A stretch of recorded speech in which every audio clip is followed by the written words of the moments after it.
latest episode of Facts Not Included. I'm your host, Peter Cabranes, and today is another Tangent Friday. So if you're listening to this, hopefully you heard it when the episode dropped at 12 p.m. Eastern Standard Time as usual. And if not, we still appreciate the fact that you're even listening to us. Today being an interesting movie week, a lot of stuff came out, but you know, I don't want to hump and focus too much on old news, I suppose. There's just a couple of things that, I don't know, just what I feel like talking about. This weekend is the new Venom movie. I have, at the moment of recording this episode, I've yet to see the movie. Antonio's yet to see the movie. Mike's yet to see the movie. And so, I have no interest in seeing this movie, really. Let's just be straight out and honest with you. I'd rather see A Star is Born. I'd rather see something that came out last week. It's just all the news revolving this movie, surrounding this movie, does not make me interested anymore. It's not like I really was to begin with. I didn't want a story about Venom. Let's be honest. I barely know about the character in regards to his real backstory, as you could say in the comics. You know, I'm a huge Spider-Man fan and whatnot, but when it came to learning more about his villains, I'm not as interested. And so learning about Venom more, whether in a comic book or a movie, is not my go-to thing. And so learning, when we found out years ago that there's going to be a Venom movie and it's going to connect or not connect to their Spider-Man universe that they want to do, whatever, I don't care. But when I found out about there being a Venom movie, I was just like, okay, sounds cool, whatever. And then when Tom Hardy got thrown on, I was like, oh, cool, okay, maybe we could do something here. And then the trailer started coming out, and I was not amused. I was not interested. They did not get me hyped. I was not caring at all. One of my gripes with the trailers, and I'm sure it's an issue still in the movie maybe, is that I have a really hard time understanding what Venom is saying. I feel like the sound effects in which they use to create his voice kind of throws me off a little bit. I'm not too sure exactly as to what he's saying sometimes. I have to watch the trailer an extra time or two to really go, oh, he said turd. You know, I wasn't quite sure half the time what he was saying during the trailer. So I'm sure that's an issue in the movie. Or at least for me it would be. So, I don't know. I feel like we're going to review it. If it's not this Sunday, it likely will be next week. I feel like we're going to do a double review with A Star is Born and Venom. But I'll let you guys know that during the week, and we'll figure out logistically if that's what we're going to do. So there's that with that movie. There's this whole issue that people are saying that there are this whole, I don't know who came out with this. It's just stupid that apparently Stars Born fans are tweeting negative stuff so that the movie looks bad in comparison to A Star is Born. I think that's total BS. Even if it was true, just go out there and see the movie yourself. You know, if you want to really see it, go see it.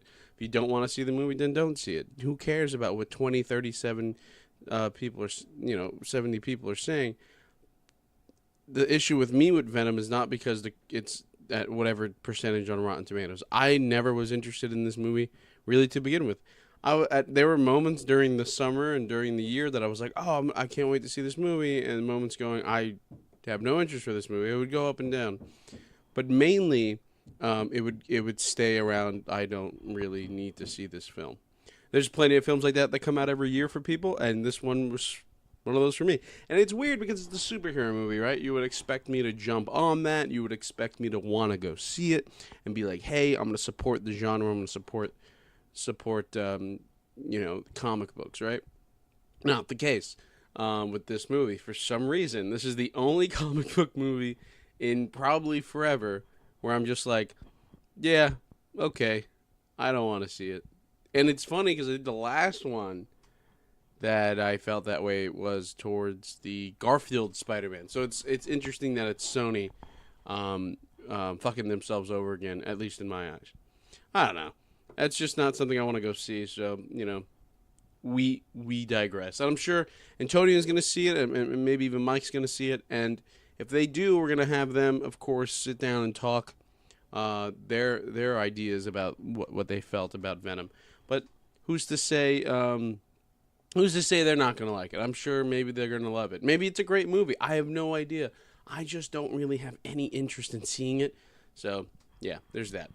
So something else, and I that's kind of like on my mind is I don't know if you guys have seen the new Dick Cheney movie trailer. It's called Vice. So Christian Bale is playing Dick Cheney. Oh God, interesting cast. I forgot the guy that's playing George Washington. George W. Bush. I forgot the guy who's playing him, but he's the guy from Iron Man. Whatever.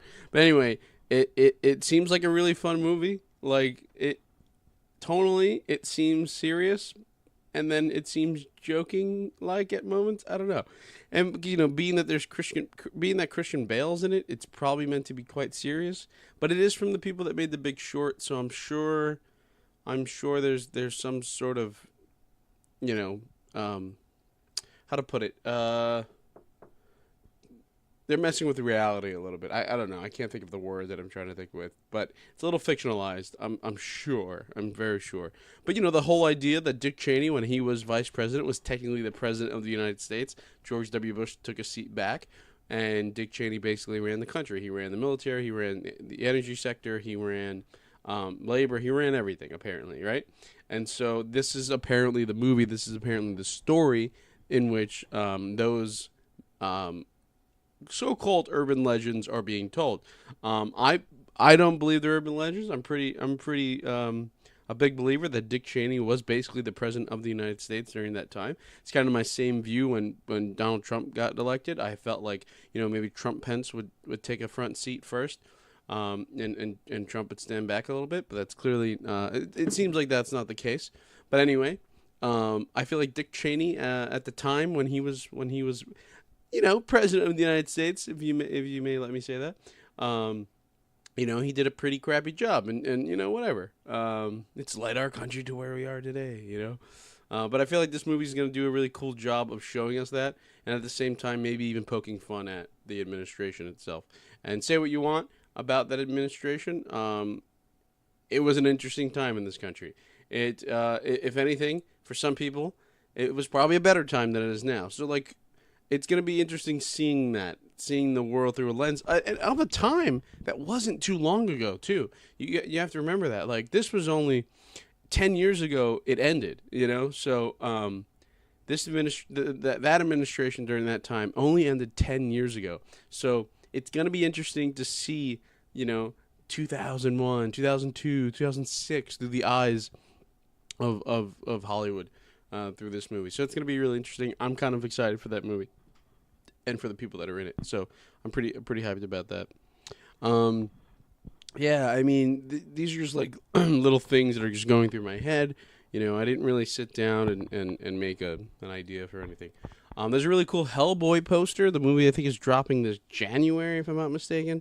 The poster came out. It's very reminiscent of a comic book cover, I feel.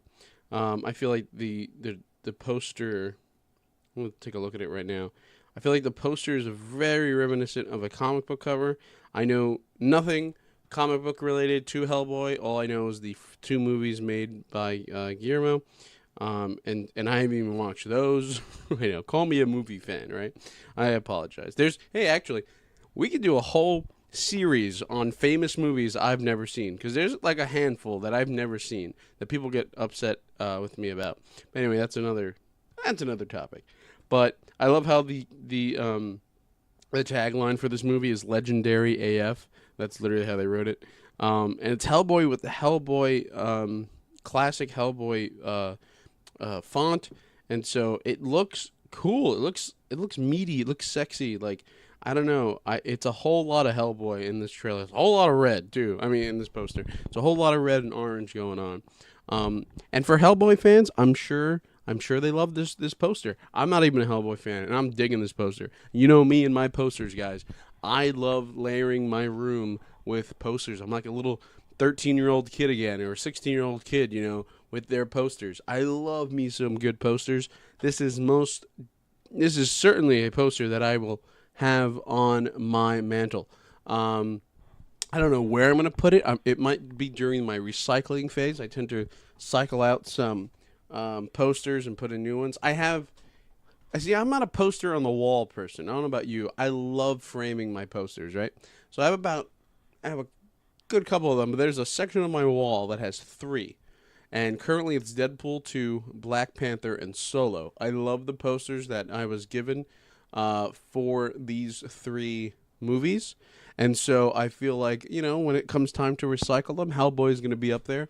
So it's funny because the Deadpool 2 one is of Deadpool being blasted out by an explosion, and he's riding this unicorn. I'm sure you've seen this poster. And then in the background, you have the gauntlet from Thanos being shot. You have a magazine cover and whatnot. The Black Panther one is mainly black and white, and it's mainly his face with the mask on. Of course, it's really cool. It's very simplistic. It's a very simplistic cover. It looks like paint splatter as well in the background. It's pretty cool. And then the Solo poster is the outline of the Millennium Falcon, but within the outline are little pictures and photoshopped images from the movie, and the cast, of course, in the front. It's pretty sexy. I think it's my favorite up there, the Solo one. Any type of Star Wars poster that is officially from Lucasfilm and whatnot always catches my eye, and I always want to grab it. It's actually funny. It is the first official Star Wars poster that I ever had, because most of the other ones, I have, and they're prints from like a guy at the mall or whatever. But this one is officially from a theater chain or from Lucasfilm itself. But I forget exactly where I got it. But yeah. But being that being said, the Hellboy poster looks pretty dope. Looks pretty rad. I like it. I enjoy it. I think it's kind of sexy. Something I want to talk about, actually, that just dropped today. This news, Jon Favreau with Disney, they are creating a live action Star Wars TV show for the Disney streaming service, which is supposed to drop sometime next fall, I think, if I'm not mistaken.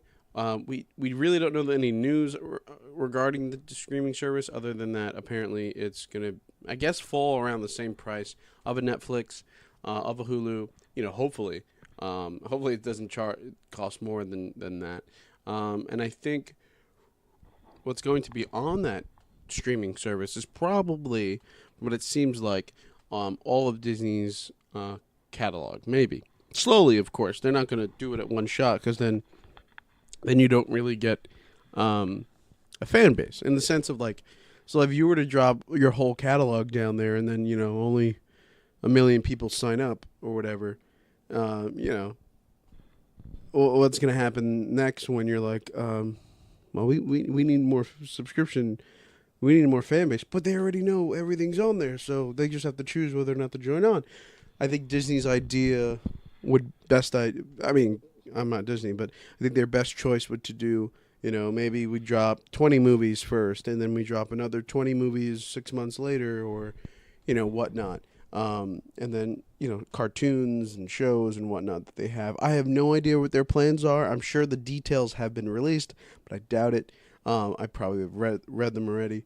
I'm curious of what exactly is going to be there, because when you think of Disney movies, you think of like the classics, like Snow White, Cinderella, Aladdin, The Little Mermaid and stuff. But people forget Disney made movies in the 60s and 70s and the 80s, even the 90s, that we will never remember their names. We probably didn't even know that Disney made them.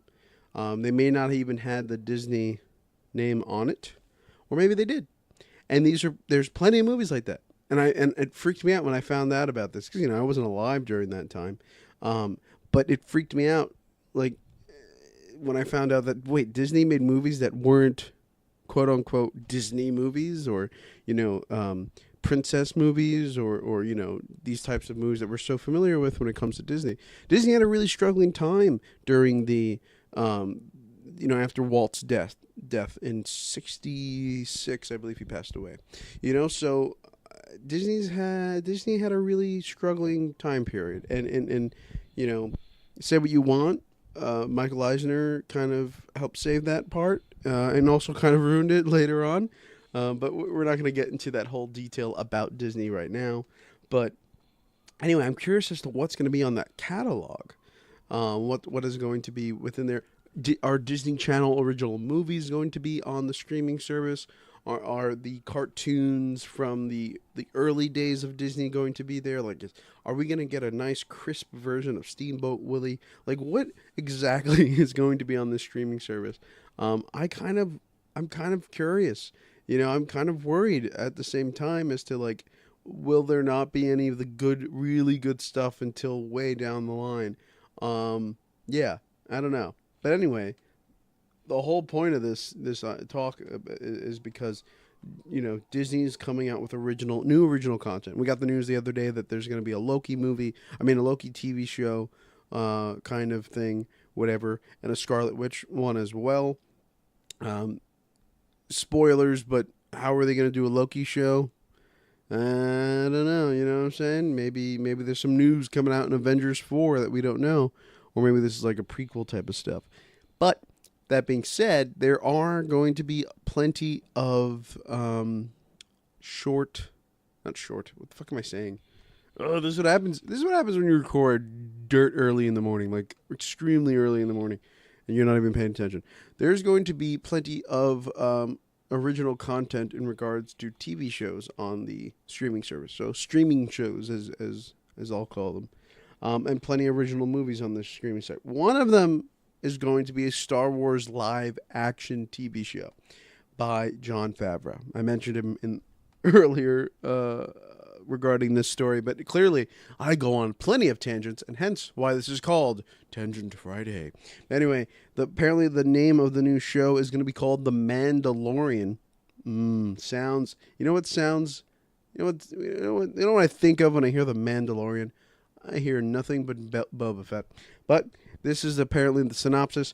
After the stories of Jango and Boba Fett, another warrior emerges in the Star Wars universe. So clearly, post all that, The Mandalorian is set after the fall of the Empire and before the emergence of the First Order. We follow the travels of a lone gunfighter in the outer reaches of the galaxy, far from the authority of the New Republic.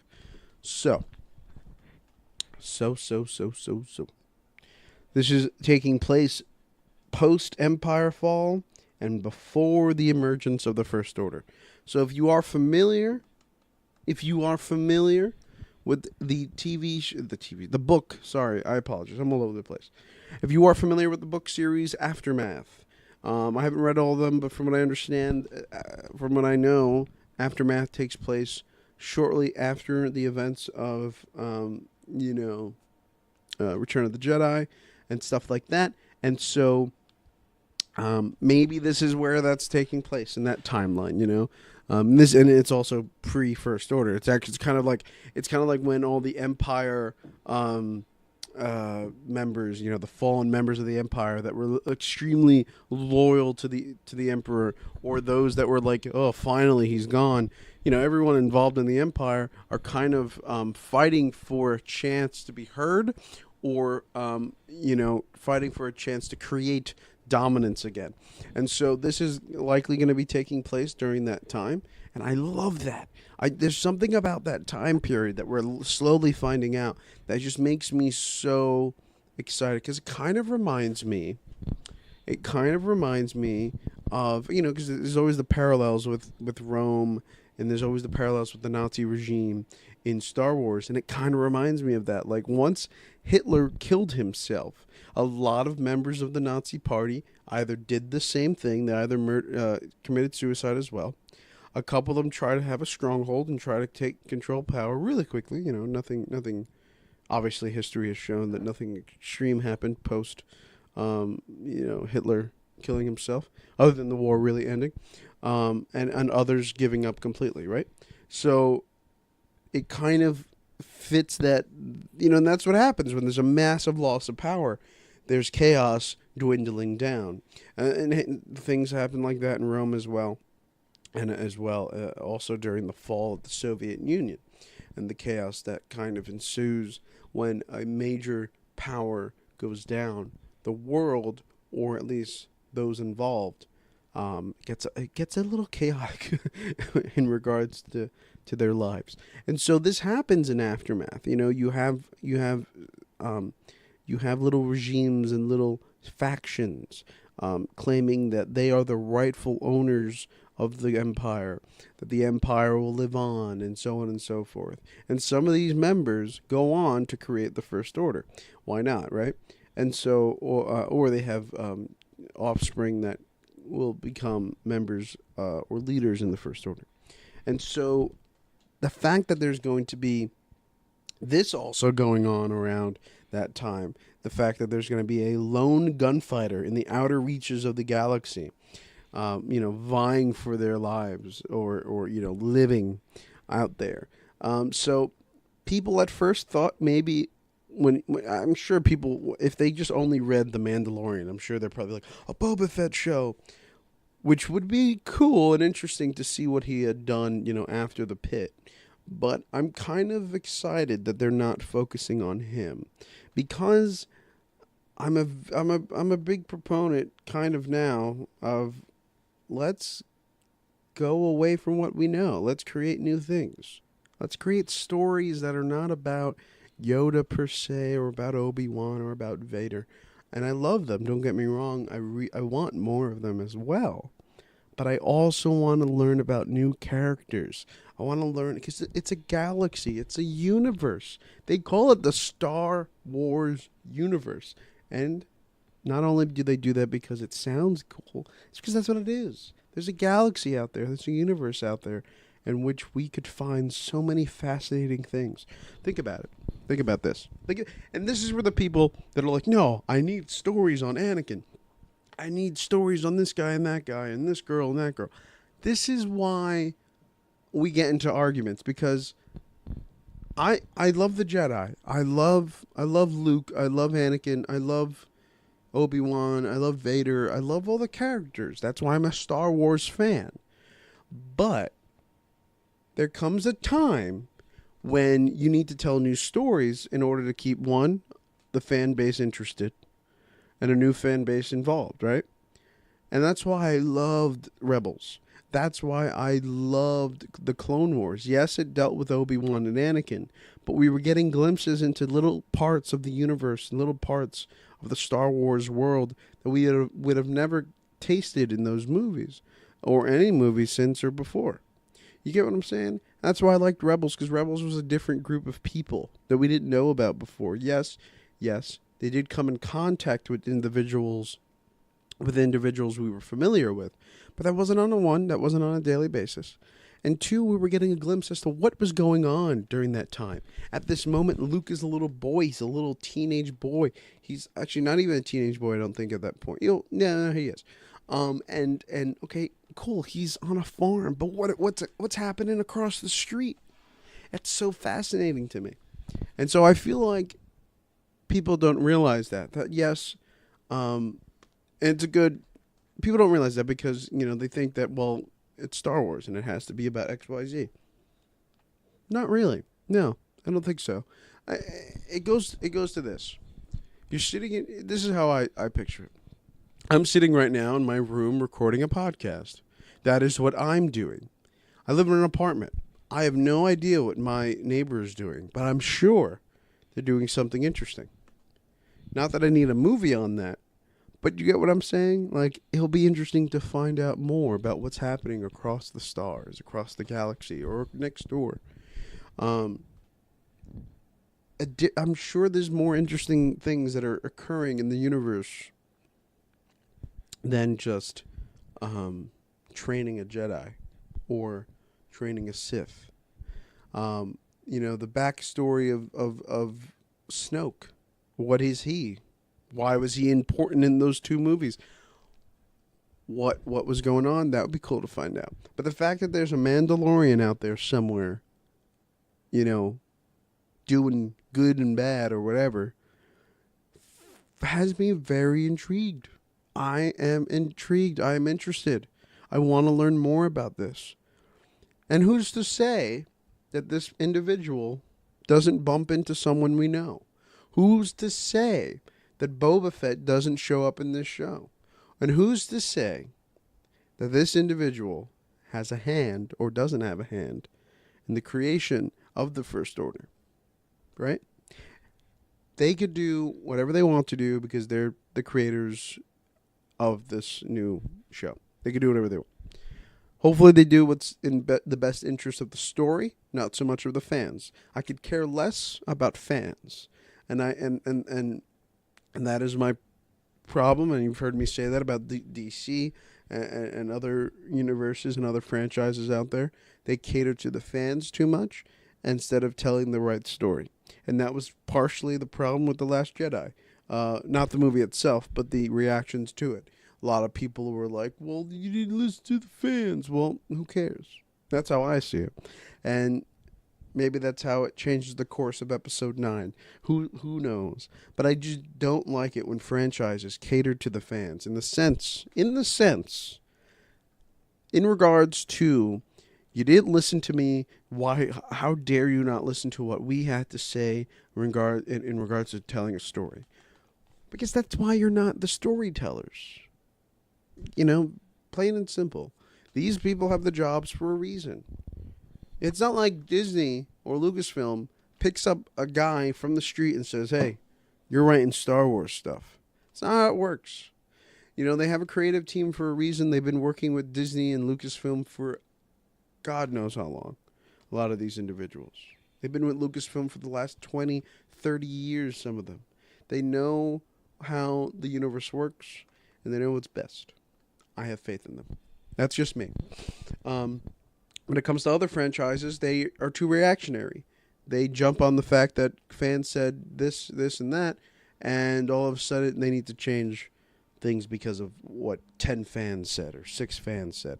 And it's kind of really annoying. It bothers me a bit to do that. But anyway, I am all over the place with that. I just really hope that the Jon Favreau show, regardless of character names or character background, I just hope that this is a character, an individual that we will fall in love with and becomes a staple in the Star Wars lore, like Ahsoka Tano, who was someone that we didn't know about 5, 6, 10 years ago, whatever it may be.